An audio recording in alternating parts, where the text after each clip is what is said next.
Y'all Frost mains keep catching W after W after W, and just recently, we got another one in a pretty sizable buff to his augment, Icy Avalanche.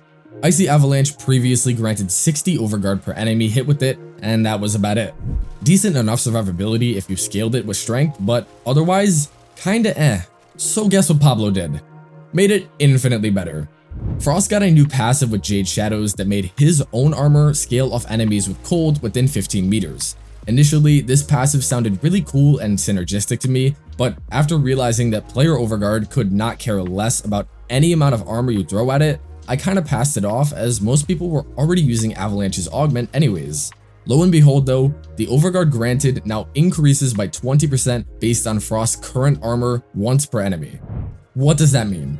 Basically, the more armor Frost has, and yes, this does count as passive, the more overguard you get from this augment.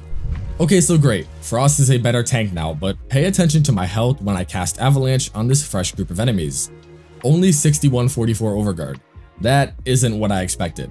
But if I first hit enemies with Freeze, his first ability, which remember, got a huge range buff from this update, I now get 15,000 overguard, which is way more like it because the armor scaling portion from the mod is actually functioning if I proc cold on enemies from a different source before using Avalanche.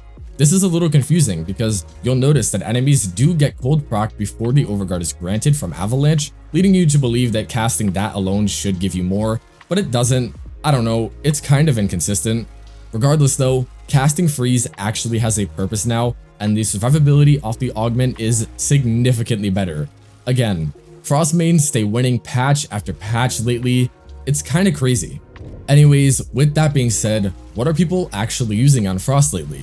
There's a couple options and some other great videos out there, but I've really been leaning towards a weapons platform style build with the Tenet Galaxian running Blast, essentially just going around and spamming Avalanche to then blow everything up. Helmet wise, things are really open here. If you'd like a grouping ability to take advantage of Blast, you can do that. If you want Roar for more major damage buffs, do that. I already had Nourish on my Frost, so that is what I've gone with, but there is no specific best ability here, which is a benefit of this build. Use whatever. Regardless of that though, here's what I've got on mine. Icy Avalanche and Biting Frost firstly, the latter being a passive 200% crit chance and damage buff against frozen enemies, which is his entire thing. Note that this doesn't scale with strength, but we are running a lot of it to buff his Avalanche and augment up, with Nourish's benefits being very appreciated here. This allows us to run Blind Rage, which helps counteract the negative from Overextended, which we use to coat a wide area with cold. Continuity and Ice Storm, a new arcane combo for practically 100% more duration, the 40% from Ice Storm triggering on frozen enemies, while also giving 40% more strength. Finally, Equilibrium and Energized manage that low efficiency because Frost has a crazy low base energy pool of 150. I have a Tau Forged energy shard in him, which I heavily, and I mean heavily recommend if you can spare them. Casting shards are also immensely appreciated here, freeing you from Madurai to Xeneric, which is far comfier.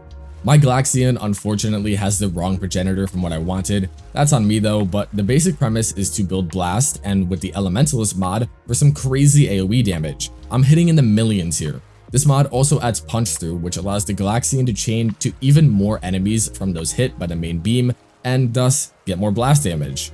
I use Radiated Reload to speed that up and get another status for Aptitude. Bane mod, obviously, which can we talk about why they changed this to Orokin instead of Corrupted? Like why? Literally. Anyways, then some crit damage, the rest of our crit chance coming from Biting Frost. My companion is, as you guessed, a Panzer, though feel free to run anything you prefer here. This setup is just really open, but this Panzer build will help you with more crit damage and fire rate though.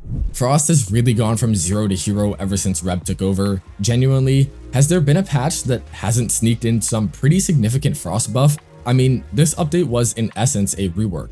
Bro just keeps on winning and that's fine with me. Though can we please extend this love to some other frames? Oberon maybe?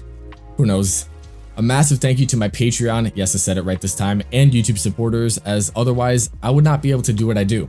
If you would like to support me there and get videos like this one early, the links are down below where you will also find my Discord and Twitch. Feel free to join and follow, I would love to see you there. Thank you so much for watching, I hope you enjoyed, and hey, another upload. Did you know that the last time I did this much content within 2 weeks was December? I told you I'll be back on that grind. See y'all later. Peace.